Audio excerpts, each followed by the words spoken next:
बड़े ध्यान से आप सुनो। अपने धाम की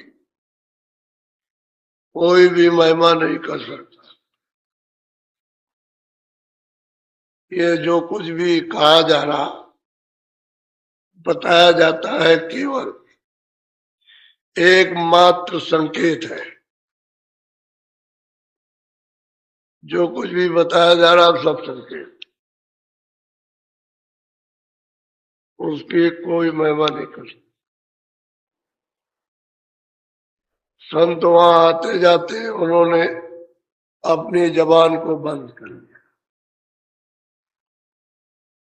कहा कि हम देख ही सकते हैं, महिमा नहीं कर सकते। ऐसे धाम की आपकी नहीं। जहां से आप लोग सब आए हो, बात तो ये थी कि ये सब मसाला जितना भी था, ये जल पृथ्वी अग्नि वायु आकाश, जितना भी मसाला, ये सब सतलोक के नीचे था। लेकिन सत्यलोक की हद में, और ये नीचे इसमें मसाला सुनो, वहीं से भेजा हमारे। ये मालिक की उनकी मौज मर्जी, इसके बारे में उनसे कोई क्या, जो इच्छा मौज हुई वो उन्होंने ये सब विस्तार किया। ये बात जरूर है कि काल से खौफ होता है और दयाल की कदर होती है। जब ये मारता है तो आप दयाल की कदर करें, नहीं तो दयाल की कोई कदर नहीं। ये बात तो है। इसलिए अब मौज है, सब समर्थ है, करता धरता सब। इतना बड़ा भंडार जब उनके उन्होंने यहाँ भेजा तो वो तो था है ही। लेकिन यहाँ से आशा बांधो कि मुझे अपने देश में चलना। मान लो आपका शरीर पूरा हो गया, 2-4 दिन का है, 10 दिन का, 1 महीने का, 1 बरस, तो इरादा बांधो कि भाई मुझे अपने घर में चलना। ध्यान रखो बराबर, आशा बांधोगे तो आपका उधरी को ख्याल रहेगा कि भाई अपने घर में जाना, अपने घर। और पहुंच नहीं सके, घर में नहीं पहुंच सके, और अब पता चला कि ध्यान ये होता है, भजन ये होता है। ऐसे ध्यान किया जाएगा, ऐसे भजन किया जाएगा, सूरत को शब्द के साथ, नाम के साथ ऐसे जोड़ाएंगे। तो ये जब आपकी आशा बन जाएगी तो आपको फिर चिंता करने की बात नहीं। तो चिंता तो वापस उसे होती है जिसने राह बताई, उसको फिर फिक्र होती है। क्योंकि आपको तो सिर्फ इतना ही है कि सत्संग सुनो और तन मन दे दो उनको, ताकि वो शुद्धि सफाई करके और इसको घाट पर लगा दे। तन कहते इंद्रिया, और उन पर मन विचरण करता है, वो रस लेता है, तो उसको कहते हैं तन मन। तो घाट पर जब तन मन शुद्ध होगा, वो शुद्ध कर देंगे, तो ये घाट पर सूरत के लिए बैठने लगे। और जब तक शुद्ध नहीं होता तब तक उलटता नहीं, घाट पर नहीं आएगा। तो ये इन सब चीजों की युक्ति है। तो सुबह आपको बताया था भाई, पहला स्थान जिसने प्रश्न किया उसने भी देखा, और जिसने राह बताई उन्होंने भी देखा। कहते भाई प्रथम स्थान, वो 3 लोग के मालिक हैं, लेकिन रास्ता तुम्हारे सबके पास से है। ये नहीं है कि किसी और के पास है, आपके पास नहीं है, ऐसा नहीं। सबके पास से रास्ता जाता है और सबका घाट एक। अब किसी घाट पर कूड़ा कचरा आपने ज्यादा जमा कर लिया, बस इतना ही अंतर है। कर्मों का कूड़ा कचरा जो जमा किया वो कम बेचे, किसी ने अपने अधिकार से कम किया, किसी ने ज्यादा कर दिया, और वही आपकी रुकावट है। लेकिन घाट तो सबका एक ही है। सूरज जिस घाट पर बैठी है वो तो दोनों आंखों के मध्य में और द्वारे पर बैठी, यानी ये पिंड का दरवाजा है, ये दरवाजे पर यहाँ बैठी, ऐसे करो तो इधर बैठिए जरा, और ऐसे कर दीजिए तो इधर बैठी। लेकिन इस आकाश के ऊपर है, जो दो आंखों का आकाश तो यही तक है, इसके ऊपर नहीं है। उसने इस पिंड की ऐसी रचना की है कि जब आंख खुलती है तो समझ में आता है कि उसने ये पिंड कैसे बनाया और जीवात्मा को कैसे बैठा है। तो इधर बैठा है, इस दरवाजे पर, ये द्वार है। तो सुबह आपको बताया था कि उसने किस तरह से यानी दरवाजे पर बैठ के देखा, तो तिल परवान जन जन कोई कहते भाई वो तो जब आग दिखती है एकाग्र की तो तिल आ जाएगा, उसका प्रमाणी तिल का है, लेकिन गोलाकार रहेगा। कभी कभी जब शुरू में देखेंगे तो जरा सा यानी ऐसा पतला सा है, पतला सा है, जैसे कोई छोटा सा टीका लगाते हो आप, बहुत बारीक टीका ऐसे ऐसे ऐसे मालूम होता, तो कहते हैं वो तिल का प्रमाण है। वो तिल पर उस अंधेरे में दृष्टि गोचर, बस यही से घाट मिल जाएगा, दरवाजा यही से मिलेगा। और उसको अगर नहीं एकाग्र करना दृष्टि को आया तो फिर नीचे रहेगा। तो वो बहुत अच्छी तरह से बताते हैं, किसी पर मारो, इधर उधर मत देखो, इसी में निशाना लगता। तो साधक जब ध्यान करता है तो इसी पर निशाना मारता है और दृष्टि को जमाए रहता है। फिर जब नहीं होता है तो रोता है, जब रोएगा आंसू बहाता है, किसी को दिखाने की चीज नहीं है, ये दिखाया आंसू बहाता, तो फिर मन काबू में होगा। जैसे ही रोया तो फिर मन नहीं जाएगा, तो साथ दे जाएगा, तो फिर दृष्टि भी रुक जाएगी। मन ने साथ दिया कि दृष्टि रुकी, और वो तिल जो है वो मतलब है कि बड़ा फटा, यानी चीर जैसे चिर गया, कोई चीज चीर दी जाती है ऐसे करके, ऐसा ही है उसका प्रभाव। उसमें होकर के, दरवाजे में होकर के खिड़की जैसा, खिड़की तो नहीं है लेकिन खिड़की जैसा मालूम होता है। अब उसको खिड़की कहा जाता है समझाने के लिए। तो खिड़की जैसा आप जैसे ही खुलेगी तैसे ही सामने, तब उसको वो चौक मिलेगा, और चौक मिलेगा तब फिर चरण कमल जब भी मिलेंगे आकाश में जड़े हुए, तो उसमें फिर वो दिखाई देते।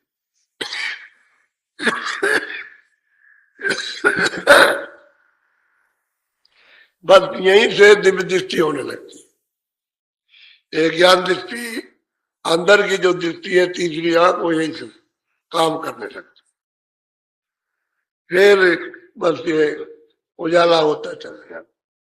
जब वो खुल जाएगा, जब वो चरण कमल हो जो चिदाकाश में नीलगिर, उसको नीलगिरी कहते हैं, आकाश कहते हैं, उसमें वो जड़े हुए दिखाई दे।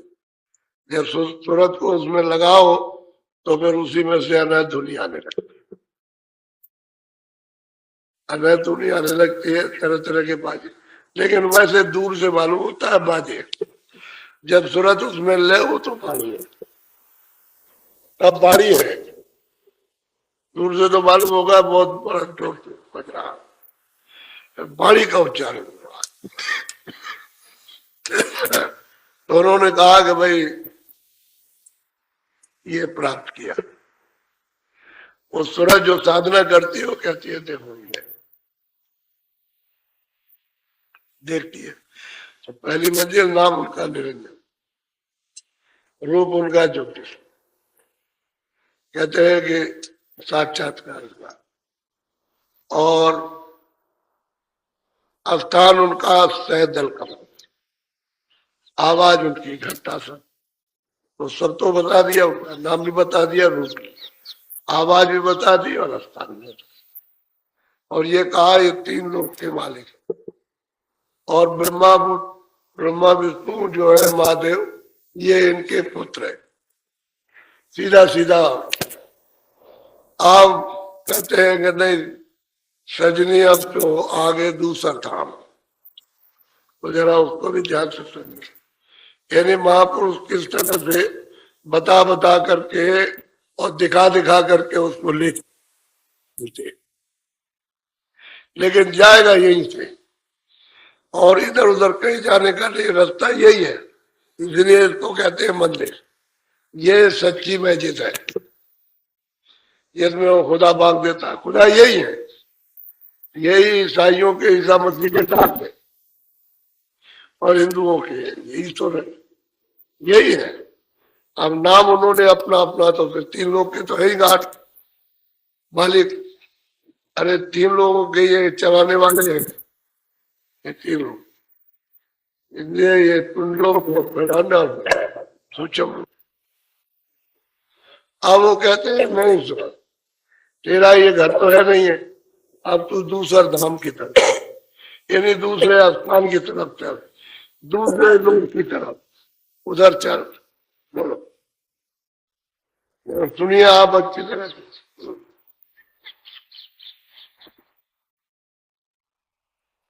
सजनी कर धाम निरखो प्रकृति गुरु कहते हैं कि सूरत अवसर में सजनी इसको कहते हैं कि सजा दिया,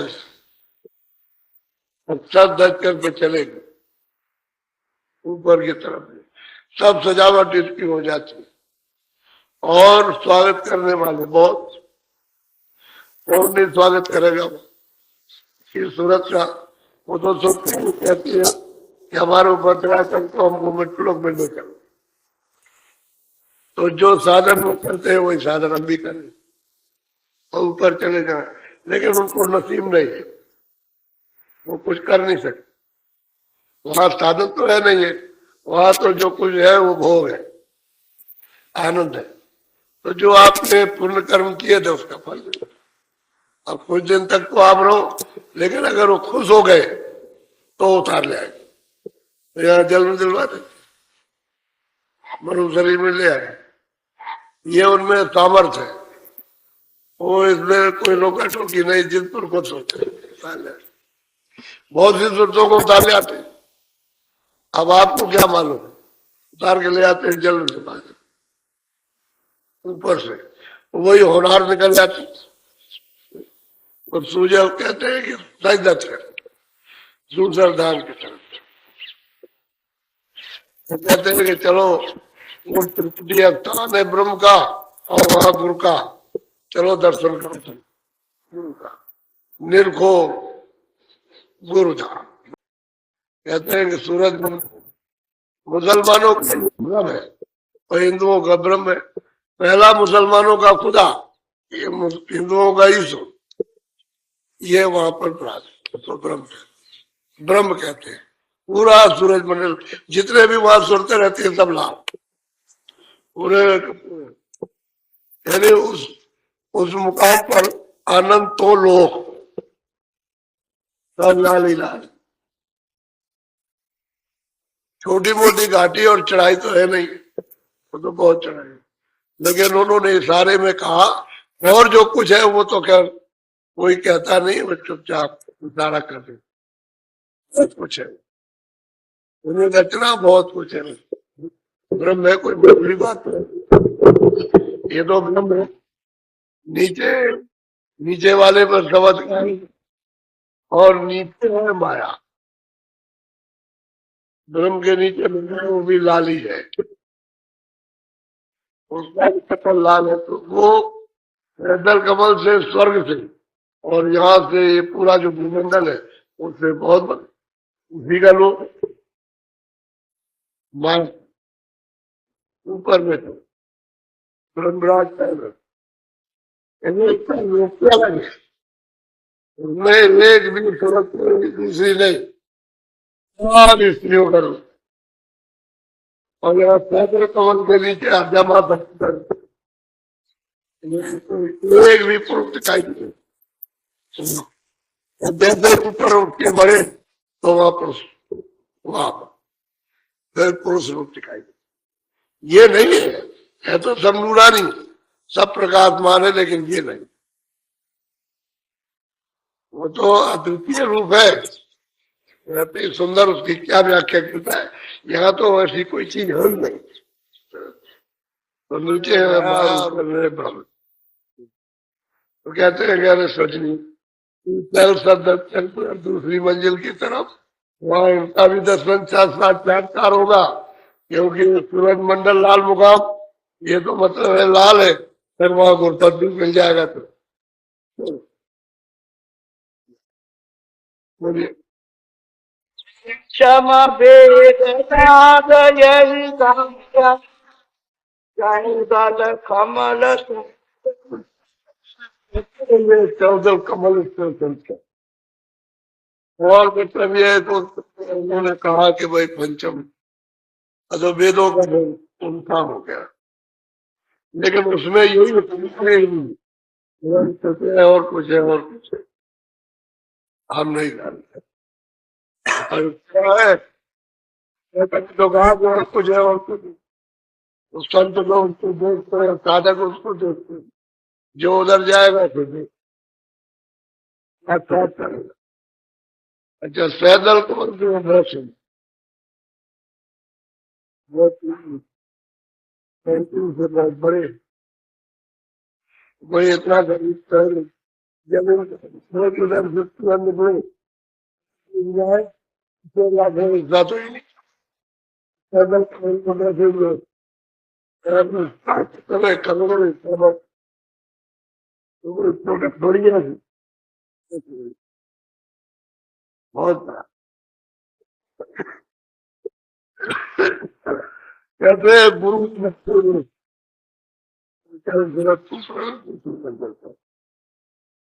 बहुत प्यार से समझा।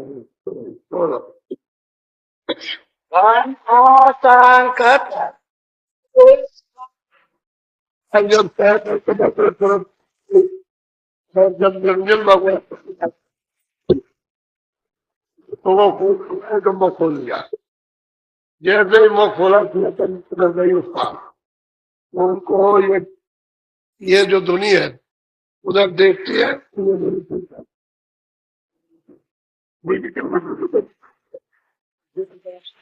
वो बाद में सुन करके डर बैठती, नाम है सब उसी को पकड़ के चढ़ती। रजवीर सब था जर्रा और वो पकड़ करके आई थी तो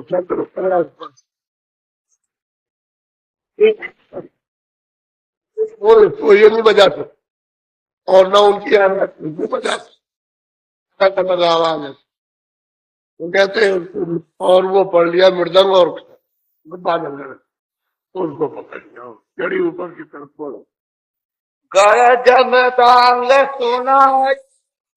कहते हैं कि जरा जो मृदंग वो रावण में आया, आपने पढ़ा होगा घमंड न गर्जत घोड़ा, कहते गगन में बड़ी गर्जन हो रही है, प्रिया ही डर पर। कहते हैं कि मतलब ये कि सूरत बहुत डरती है, क्यों?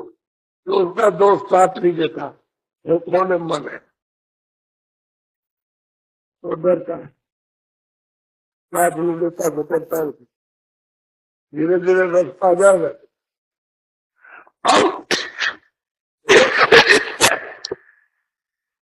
अब उधर में जब गर्जन हुई तो बहुत अमृत हुई गर्जन, बहुत